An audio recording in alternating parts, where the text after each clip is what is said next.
She was the woman who ruled over fear, the queen of an empire surrounded by enemies and secrets that were never meant to be revealed. But on one stormy night, fate made a mistake. It placed before her the only man capable of destroying her, and the only one who could ever love her.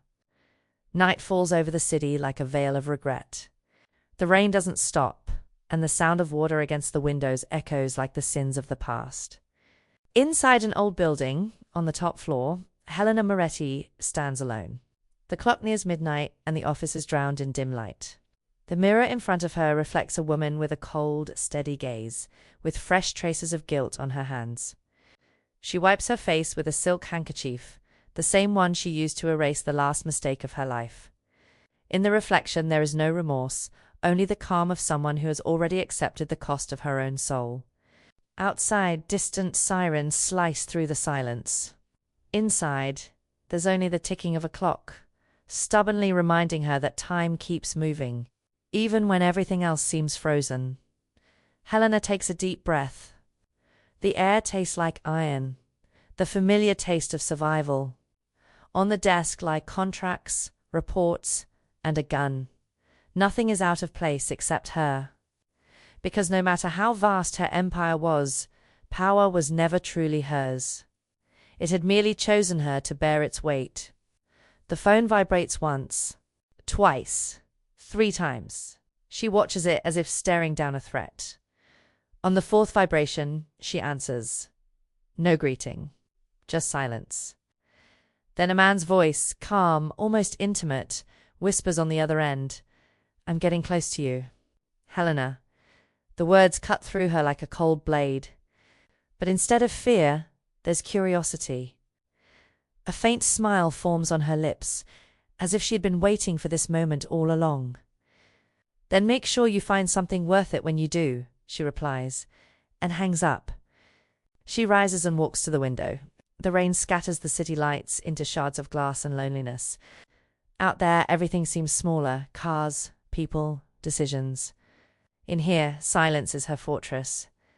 Helena Moretti, the woman who commands the entire coastal mafia, is feared, respected, and hated in equal measure. But no one knows who she truly is when the door closes. Power isolated her, fear protected her, and blood crowned her. She carries it all alone with the same grace one wears a morning dress. Footsteps echo down the hallway. Someone is coming up.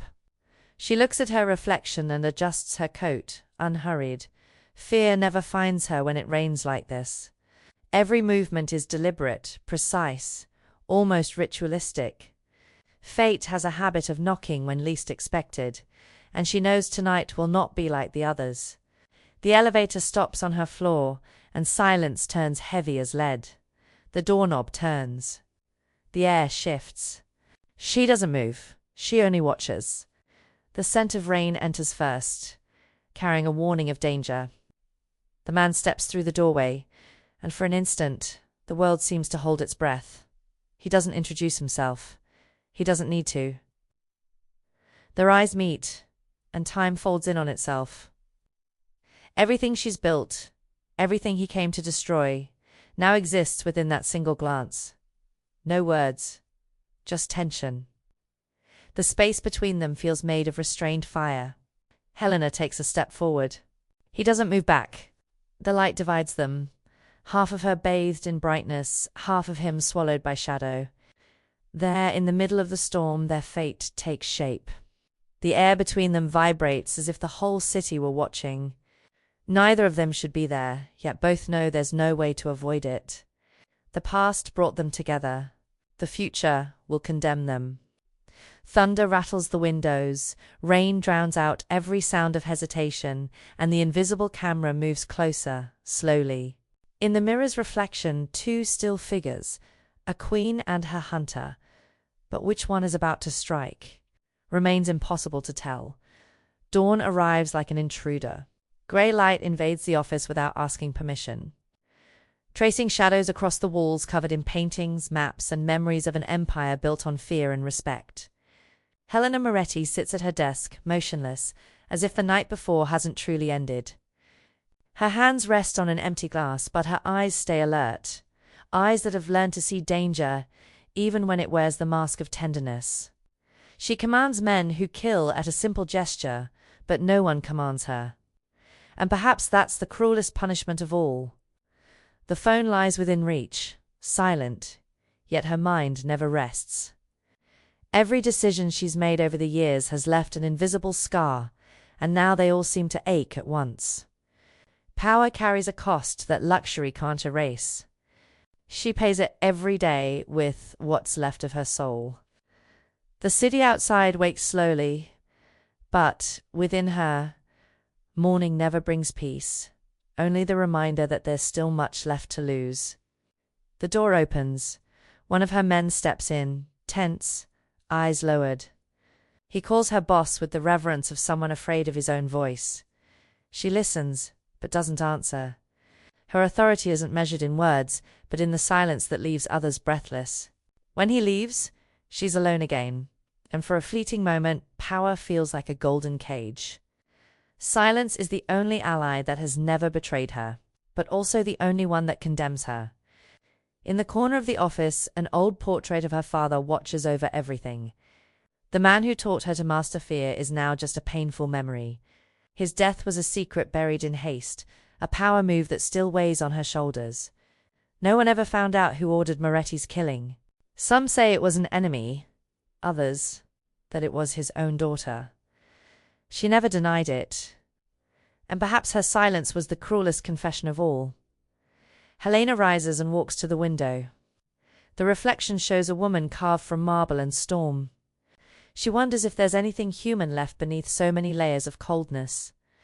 She's been hurt too many times to believe in redemption, yet her eyes carry an ancient sadness, as if somewhere in the past she loved someone the world forced her to forget. Her heart still beats, but it learned to do so quietly, hidden beneath orders and threats. In the mirror, the red lipstick is her final armor. Each stroke is a reminder that power is also a performance. She applies it with precision, like sharpening a blade. Outside, the organization's cars begin to move. The Moretti Empire is in motion. Meetings, deals, threats. Everything happens under her command, led with the coldness of someone who understands that fear is more effective than loyalty. And yet the weight of the throne becomes unbearable when the heart is the enemy. She returns to her desk, opens a file, and reads through financial reports. Numbers, figures, roots. Not a single line speaks of love. No statistic explains loneliness. The words echo in her mind like a mantra. Rule through fear.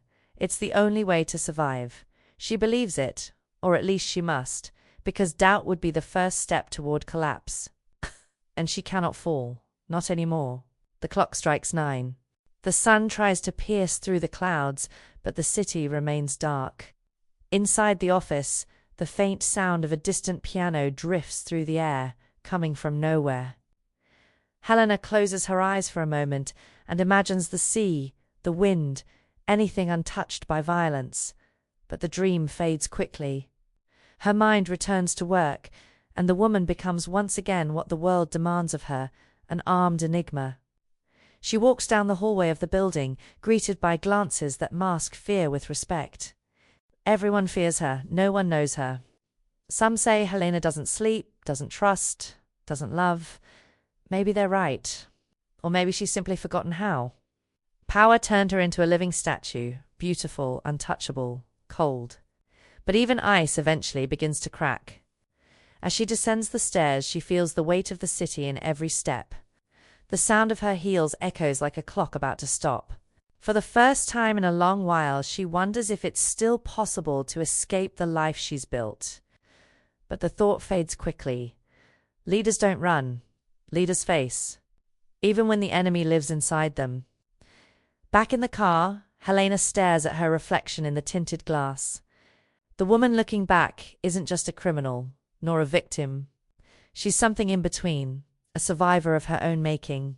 The driver asks for a destination, and she simply replies, "Wherever the city needs me." It's a vague order, but enough. She never reveals intentions, because intentions are weaknesses, and weaknesses die. The radio turns on by itself. The news talks about investigations, arrests, betrayals. Nothing she didn't expect. With every name mentioned, a piece of her past resurfaces. All the enemies she helped create, now waiting for their chance to strike back. She smiles faintly. Danger never frightened her. What terrifies her is what comes after danger, the silence that follows the war. The car stops in front of a warehouse. A meeting awaits.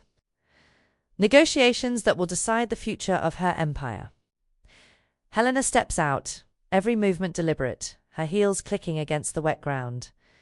The guards clear the way, but her eyes are already elsewhere, perhaps on the man with the calm voice. Perhaps on something she doesn't yet understand, something that money and fear can't control. Inside the warehouse, she speaks little. She watches, decides, signs.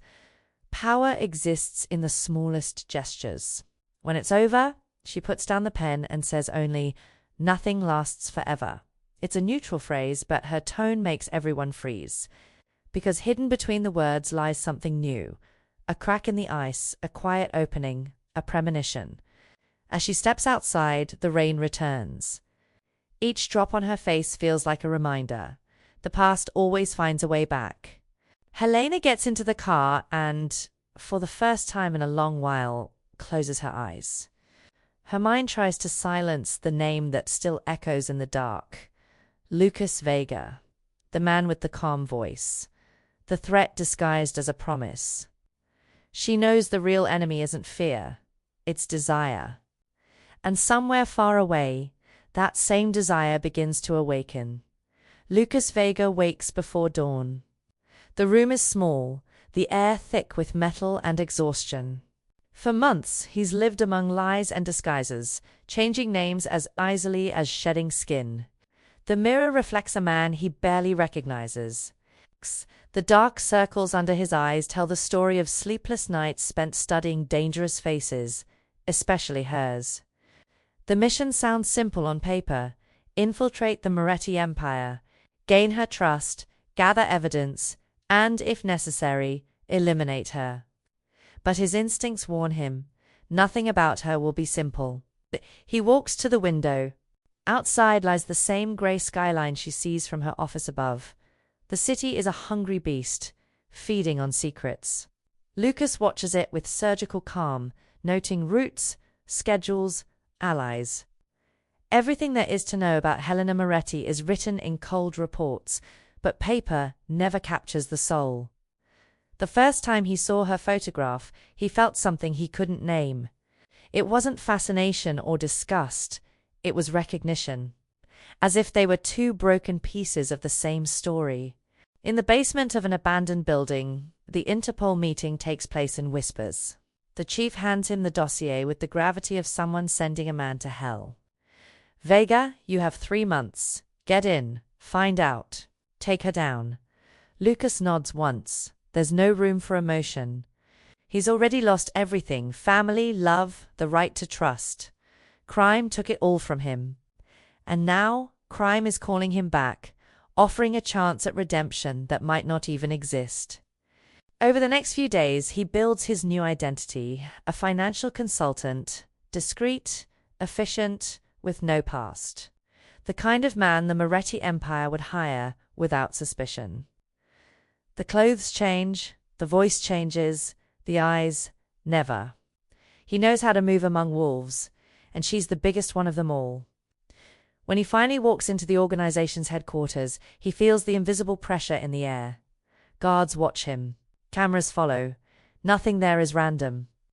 Every glance is a test. Then she appears. Helena Moretti, walking down the corridor as if the world itself makes way out of obligation. Her heels echo in his mind like a reminder that danger can be beautiful. She passes by him without looking, but something happens. A brief instant, a silent spark. He feels it, and so does she. Two predators recognizing each other's scent. In that moment, he understands. The mission has begun. And maybe it's already over. In the first few weeks, Lucas stays invisible. He follows orders, organizes numbers, asks subtle questions. He watches, always watches. Helena notices him, but pretends not to. There's something deliberate in her indifference, a calculated test. She wants to see how long he can stand the pressure, and out of pride he endures it. It's a dangerous game, where the prize and the punishment are one and the same, being noticed. One rainy night, fate decides to speed up the game. An employee tries to trick her, and Lucas intervenes before the mistake becomes costly. He acts quickly, cold, precise. When the problem is solved, she studies him for the first time, truly. Her gaze is a velvet blade. "Who are you?" she asks, and he answers calmly, "Just someone who prefers to prevent chaos." She smiles, a brief, unreadable smile.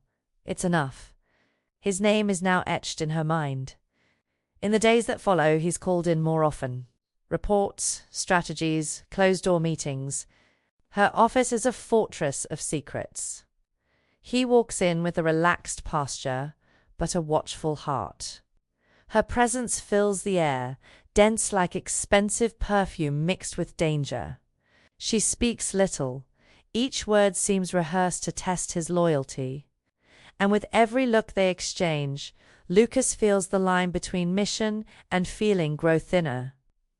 At night, back in his apartment, he reviews the hidden recordings.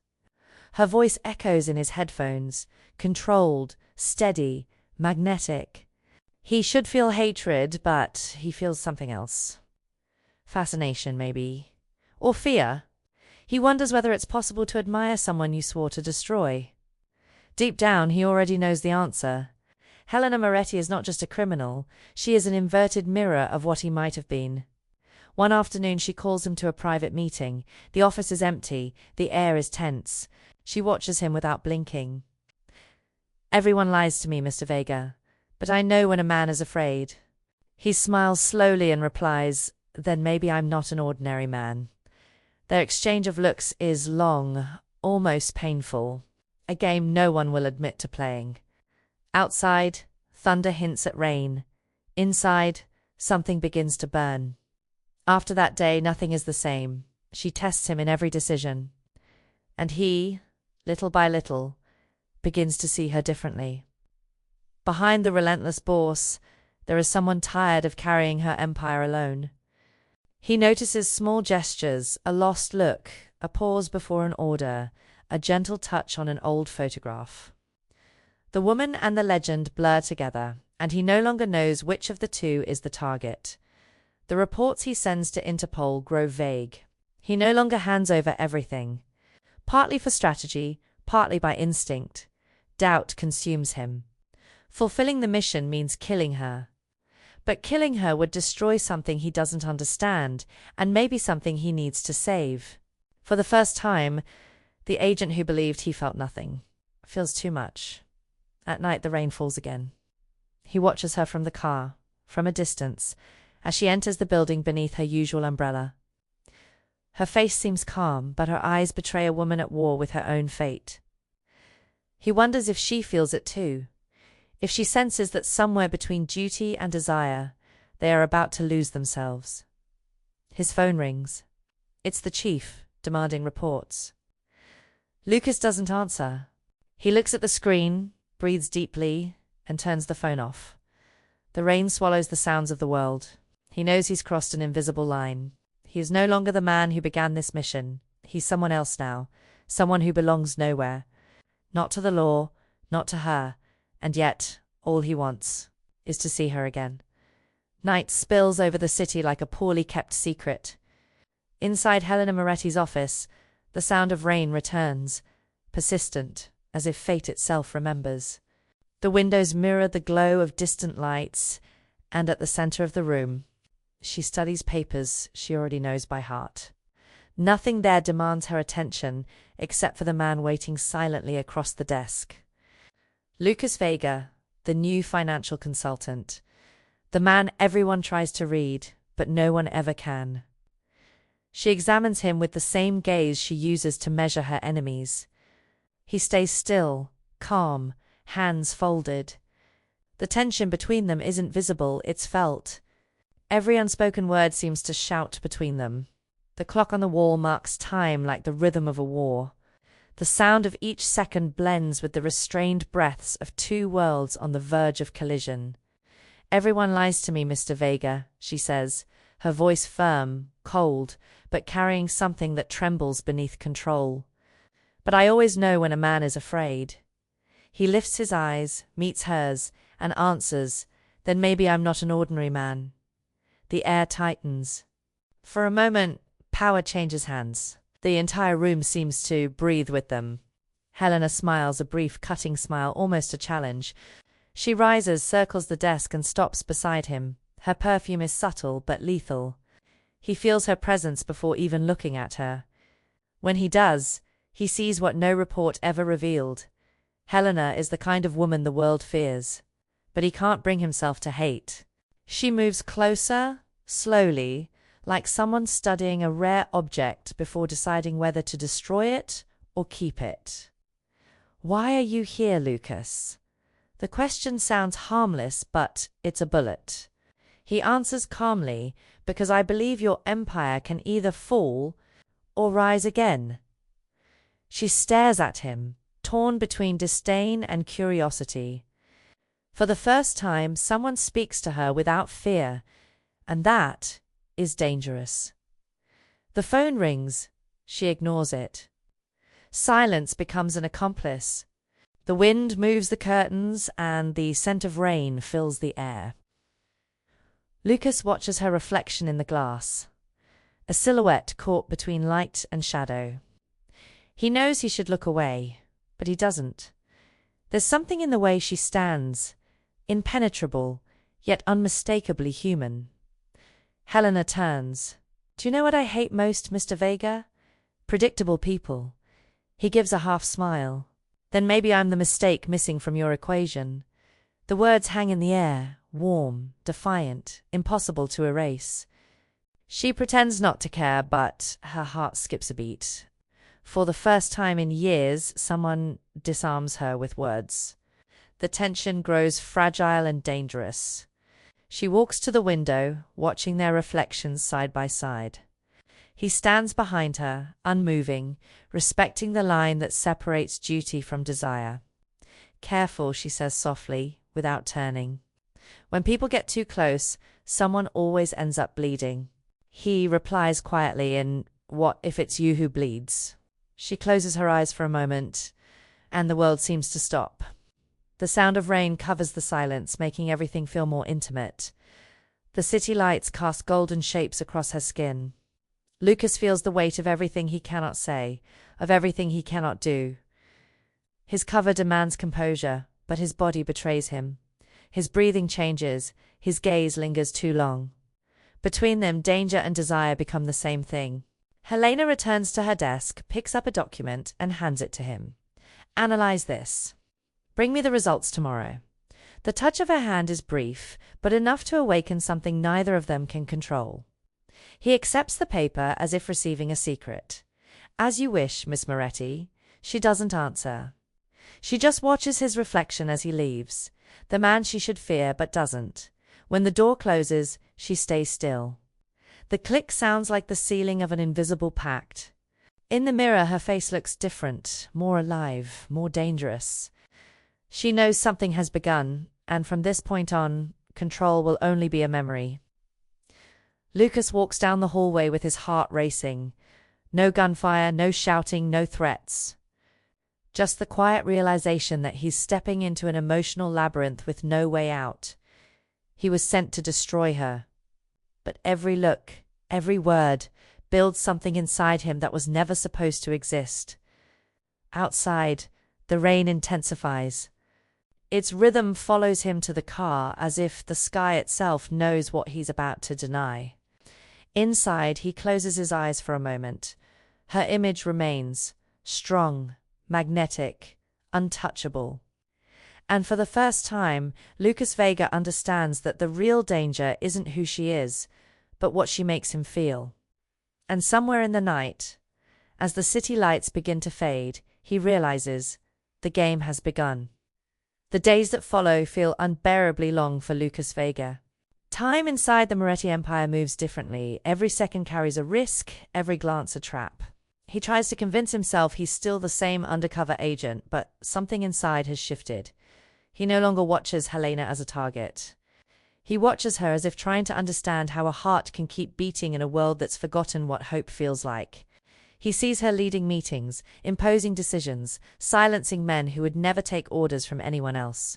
The respect she commands is absolute, almost sacred.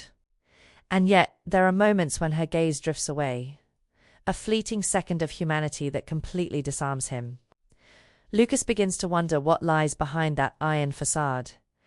The answer frightens him. Perhaps pain. Perhaps loneliness.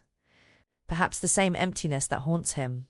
At night, alone in his apartment, he records his reports for Interpol. The words come out cold, technical, but his heart lies. He omits details, adjusts timelines, adds confusion where there should be clarity. He knows he's betraying himself. And still, he continues. Because something inside him doesn't want to destroy her. It wants to save her, even if he doesn't know from what. Helena, on the other hand, feels the shift too. Since Lucas arrived, her routine feels different. The mornings have a new rhythm, a subtle movement she can't ignore. He's not like the others. He doesn't try to please her, doesn't fear her gaze, doesn't run from the truth. It intrigues her, and it infuriates her. Because the more she tries to understand who he is, the more she realizes how far she's drifting from who she thought she was. On a quiet night, she calls him into the control room. They're supposed to discuss an operation, but the air between them feels heavy for another reason. Lucas steps closer, and the distance between them is far too small for comfort. Words slow down. The problem isn't the danger, she says. It's what it awakens. He understands, but pretends not to. She takes a breath, moves closer still. Do you feel fear, Mr. Vega? He replies softly. I do, when I start to think I might forget who I am. Silence becomes unbearable. Something burns there between duty and desire. One wrong step, and everything collapses. She's the first to step back, regaining control, masking the tremor in her hands. Don't forget, she says, loyalty comes at a very high price. He answers simply. Some prices are worth paying, and both know they're not talking about business. In the days that follow, the empire begins to shake. Internal betrayals, exposed operations, allies disappearing. Helena works in silence, but Lucas sees the exhaustion in her gestures. Sometimes she looks at him without hiding it, as if trying to decide whether to trust him or eliminate him before it's too late. And he, more and more, fears the moment she'll discover the truth. The conflict inside him grows like a fever. He should act. He should complete the mission. But every time he sees her alone at midnight, surrounded by papers and shadows, something stops him. There's a humanity there that no report could ever capture, a kind of pain his training never taught him to ignore. He no longer wants to be her executioner. He wants to understand what turned this woman into something the whole world fears. One night he finds her on the rooftop. The city below feels distant. The cold wind cuts through the silence. She asks, "Do you believe in redemption, Lucas?" He hesitates. "I believe in people who try, even when they no longer deserve it." She gives a faint, joyless smile. "Then maybe we're the same." Their eyes mitten this time. Neither of them looks away. Lucas steps closer. The rain begins to fall, light and almost symbolic. She doesn't move. Their faces are just inches apart, and time stands still. He can smell her perfume, a mix of power and vulnerability. His heart races too fast. But before the impulse takes over, she pulls away. "Don't mistake compassion for love," she whispers, and disappears through the door. He stays there, alone, soaked in doubt. The sound of rain is the only answer he gets. He wonders if love and guilt can coexist, and if they can, how long before one destroys the other. In the reflection of the glass, his face looks like that of a man torn between two worlds, one that made him and one that will destroy him. Helena returns to her office and locks the door. Leaning against the desk, she closes her eyes, trying to erase what she feels. But the body never obeys. His name echoes like a forbidden prayer. She remembers his words, "I feel fear when I think I might forget who I am." And for the first time, she understands what it means to fear someone not for their strength, but for their power to make you feel. Both of them in different places look toward the same horizon. The storm finally breaks over the city. The sound of rain against the glass feels like the prelude to something inevitable, because now the danger isn't outside anymore, it's inside them. And when love is born, where there should have been only duty, the end becomes only a matter of time. Night falls like a sentence. The organization's building is quiet. But there's something in the air, an invisible weight, the kind of silence that comes before a storm. Helena Moretti goes over documents alone, unaware that the empire she built is about to crack from within. The clock reads 3 a.m. when one of her men knocks at the door, hesitant, an envelope in his hand. "Boss, I think you should see this." She takes the envelope and opens it carefully. Inside, reports, transcripts, names. And between the lines, one name too familiar, Lucas Vega. Her heart tightens, but her face does not move. Her eyes scan the pages like blades. Undercover agent, Interpol, mission, elimination. The whole world seems to slow down. Her hands tremble, but she does not let anyone see. "Leave," she orders. Her voice is cold, but something inside her breaks in silence. When the door closes, the sound of the rain outside becomes unbearable. She walks to the mirror and stares at her reflection. Her eyes, for the first time, reveal what they have always hidden: pain. Everything she felt, everything she thought she saw in him, now seems like a lie. Her mind tries to react with anger, but her heart still doesn't know how to hate. Minutes later, she calls him. The voice on the intercom is calm, almost gentle. "Mr. Vega, come to my office. Now." He doesn't suspect. He straightens his jacket and goes up. The corridor is empty. His footsteps echo like an omen. When he enters, she's standing with her back to him, looking out the window. The city spreads before her, indifferent, as if fate were not about to bend. "Close the door," she says. He obeys. The tension is palpable, electric, cutting. "You came to kill me, didn't you?" The question drops like a gunshot. He freezes, tries to answer, but she turns. Her eyes flash with something between anger and sorrow. "Speak, Lucas, who are you?" He hesitates, and the silence becomes a confession. No lie would fit that moment. "I'm with Interpol," he says, his voice husky. "They sent me to end all this. To end you." The words wound him more than they wound her. Helena takes a step back, as if each syllable were an invisible bullet. "And what are you waiting for?" Her voice trembles, but her gaze challenges him. "Do it. Look me in the eye and kill me, Lucas." He moves closer, slowly. Every step is a choice, every breath a held cry. He pulls the gun, aims. The whole world seems to hold its breath. Streetlight slices through the glass and the cold barrel reflects on her face. She does not flinch. "Go on," she says. "Put an end to it." The rain falls harder. He trembles, hesitates, closes his eyes, and lowers the gun. "I came to kill you. But what I found is something I cannot destroy." The silence that follows is absolute. No sound, except his heart beating far too loud. She stepped closer. She took his hand and pressed it against his own chest, where his heart hammered. "Then listen, Lucas. What you feel is the reason you will die."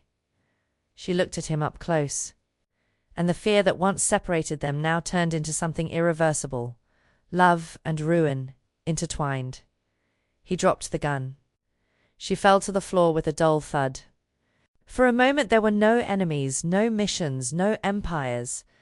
Just them, and the weight of everything they shouldn't feel. Her eyes welled, but no tears fell. "I gave you something no one else has had, Lucas. My trust." He tried to speak, but the words failed him. Her expression had already changed. The shine of love shifted into something darker, the realization that love can also be a form of betrayal. She stepped back, picked up the dossier, and tossed it onto the desk. "Get out!" "Before I change my mind." He hesitated. He knew any word would be useless. He simply gathered the gun and left without looking back. As he went, he felt the weight of destiny closing around them. No training had prepared him for this, to love the enemy, and to know that that love was the beginning of the end. Inside the room, Helena switched off the lights. Darkness was easier to bear than the reflection of her own pain. Outside, the rain kept falling, washing the streets but not the heart. She sat down, took a deep breath, and closed her eyes. For a moment, she imagined what the world would be like if he had lied. But true love never lies, and that is precisely why. It destroys. The next dawn began with an odd silence, the kind that comes before chaos. On the roof, Helena Moretti stared down at the city still wet from the rain. Her face was pale, her eyes fixed on nothing. Lucas was gone, and with him went the only chance at redemption she had dared to allow.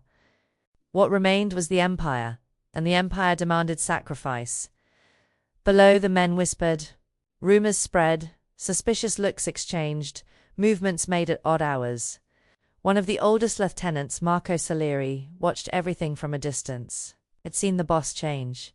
He had seen her gaze drift. In their world, that signaled weakness.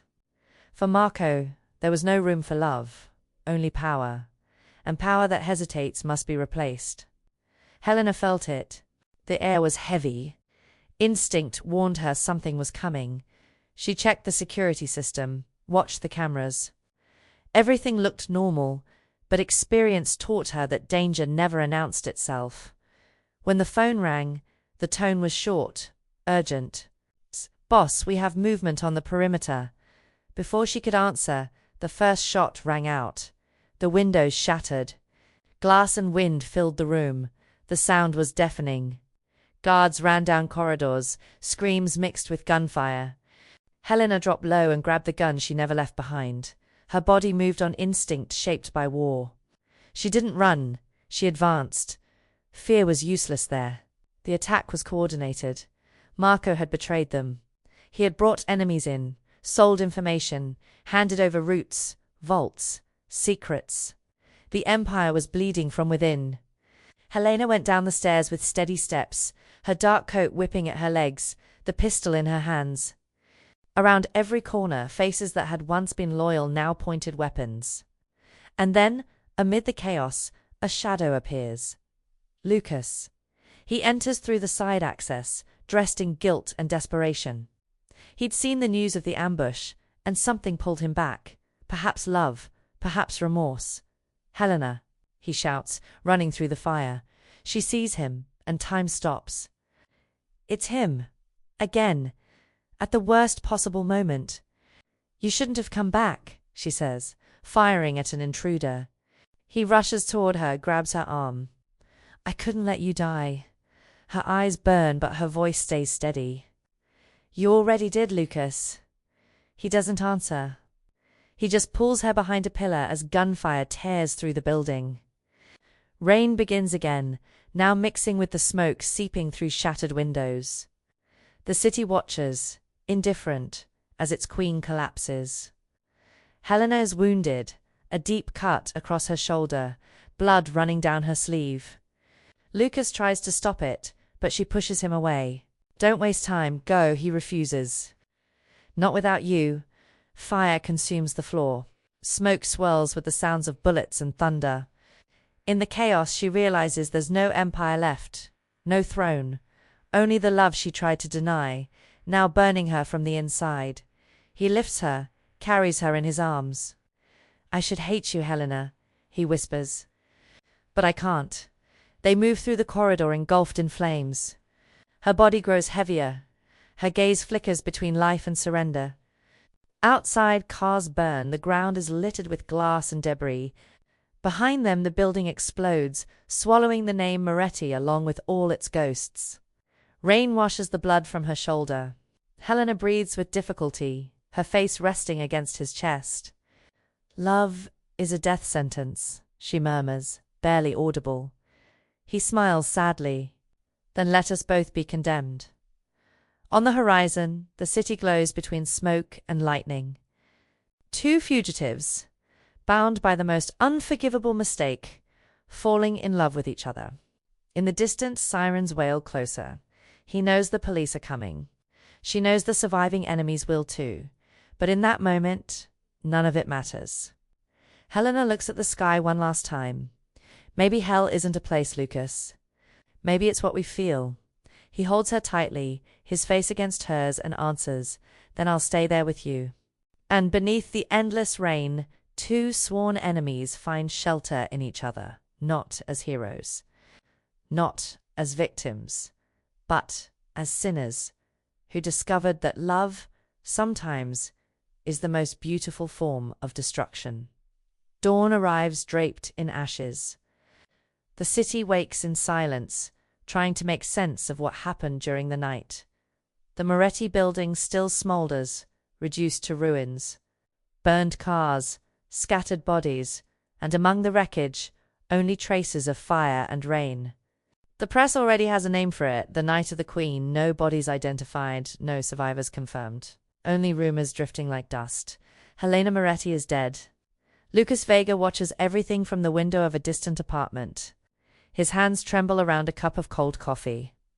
Headlines flash across the screens: explosion, betrayal, disappearance. He reads and rereads the same name as if he could erase it with his eyes. No one saw her body. No one saw anything. And that's what haunts him most. Because her absence screams louder than any certainty.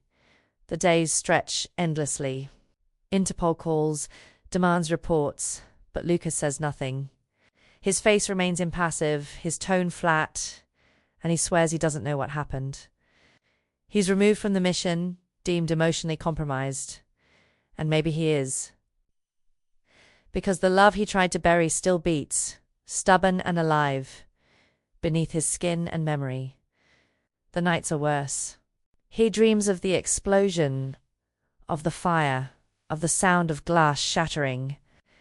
He dreams of her eyes, steady, unyielding, serene, even in the face of death. And he wakes with her name lodged in his throat, his body drenched in sweat, his heart pounding. He tries to move on, but the city stalks him with signs. A familiar perfume in the street, a silhouette in the shadows, a whisper that seems to say, "I'm still here." 3 months pass. Life goes on, but not for him. Lucas drifts through bars, ports, abandoned warehouses, searching for traces. In one of them, a smuggler shows him an old photograph found among debris. A woman dressed in black, seen from behind, boarding a ship. He takes the photo, and his expression changes. It's her. It has to be. Meanwhile, rumors spread through the alleys of Naples, Marcia, and Buenos Aires. They speak of a woman who commands illegal routes with almost supernatural precision. Some say she's returned under a new name. Others swear she died and came back. But all agree on one thing: no one has seen her face, yet everyone has felt her presence. One night, during a police operation at a port district, Lucas's team storms a warehouse. Inside, bodies, burned papers, and a symbol painted on the floor, a black rose. He kneels before the mark. His hands touch the still wet paint. His heart races. The black rose was her emblem, the same one Helena wore on her rings during times of war. His team calls out to him, but he doesn't answer. He stays there motionless, breathing the heavy air of perfume and gunpowder. A cold wind blows, lifting the ashes from the floor, and for an instant he feels it, her presence. The same shiver from the first time he saw her, the same silent electricity in the air. Back in the car, he opens the window and lights a cigarette. The flame from the lighter flickers across his tired face. On the seat beside him lies the photograph. He runs his thumb over it like someone tracing a scar. "You're still playing, aren't you?" he murmurs, almost to himself. As he drives, the invisible camera pulls back, revealing the city beneath the rain. And there, on a high balcony, a woman watches from afar, her hair tied back, her face hidden by shadow. In her hand, a black rose. She turns it slowly between her fingers, and a faint smile crosses her lips. "I warned you, Lucas," she whispers to the wind. "If you let me live, you'd never know peace again." The woman turns off the light on the balcony. The screen fades to black, leaving only the sound of rain and the distant echo of her footsteps vanishing down the corridor. And so, the Queen disappears from the game. But the game has just begun again. Time passes, but silence never leaves. Lucas Vega lives in a world without voice, without color. The city moves on, but he remains trapped in the same instant, the second he lost her. Every mission he takes, every face he studies, every street he crosses, all lead him back to her. Sometimes he thinks he sees her, in a reflection, in a passing shadow, in a woman wearing her perfume. But when he turns, there's no one there. Only the wind, and the absence that follows him like a curse. One ordinary morning, an envelope arrives with no sender. No stamp, no markings. Just a single line, handwritten in red ink. "Find me where it all began." His heart races. His hands shake. His mind tries to deny it, but his body already knows. It's her. It can only be her. He pockets the note and spends the whole day trying to decide whether to go. Deep down, he already has. That night, the city sleeps beneath a light drizzle, the same kind of rain that marked their first encounter. Lucas drives down an empty road toward the old building where it all began. Helena Moretti's office, now abandoned, forgotten, swallowed by dust and echoes. He pushes the door open gently. The creak sounds like a whisper from the past. The air is cold. Every step he takes echoes like a memory. In the center of the room, everything remains as it was. The desk, the stained mirror, the crystal glass. Only time seems to have aged. He walks slowly, touching the objects like touching ghosts. "Helena," he calls softly. The echo gives the name back to him, like a secret that refuses to die. And then he feels it. The perfume, the same one that haunted him for months, sweet and dangerous like memory and poison. "I thought you wouldn't come," says a voice behind him. He turns, and there she is, alive, flesh, shadow, and mystery. Her hair pulled back, her eyes cold, her control absolute. But there's something new, a quiet sadness, a fresh scar on her shoulder. He takes a step forward, but she raises a hand, stopping him. "Don't come any closer." Her tone is firm, but her breath betrays her calm. "You should have left me dead, Lucas. Now it's too late." He tries to smile, but his face won't move. "I tried. But love doesn't die that easily." She looks away, and for a moment it seems like she wants to believe him.